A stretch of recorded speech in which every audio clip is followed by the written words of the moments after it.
জোলাইবাড়ি বিধানসভা এলাকার আইন শৃঙ্খলা ব্যবস্থাকে আরো শক্তিশালী করতে বাইখোরা থানার নতুন ভবন নির্মাণের জন্য ৬০,৮৪,০০,০০০ টাকা মঞ্জুর করা হয়েছে।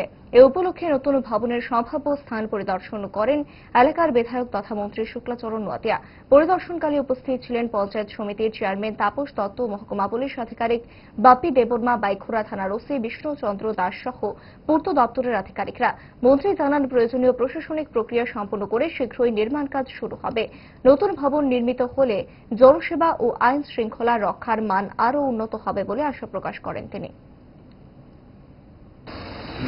আমাদের জোলাইবাড়ির বিধানসভা কেন্দ্রের অন্তর্গত এনটিআর জোলাইবাড়ি এলাকায় বা জোলাইবাড়িবাসী এটা স্বপ্ন যে দীর্ঘ বছরের এটা পুরানো পিএস, সেটাকে নতুন বিল্ডিং, দুতলা building, double store building, PS এর নতুন বিল্ডিং করার জন্য রাজ্যের মাননীয় মুখ্যমন্ত্রী উনি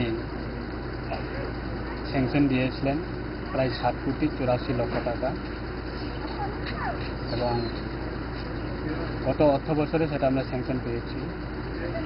এবং সেটা নতুন বিল্ডিং করার জন্য আজকে আমরা পিডব্লিউডি কনস্ট্রাকশন ডিপার্টমেন্ট এবং পুলিশ আরক্ষা দপ্তরের সহযোগিতায় আমরা বাইখোরা পিএসে নতুন বিল্ডিং সেটা কনস্ট্রাকশন করার জন্য আমরা লোকেশন ভিজিট করি এবং ফাইনাল করি।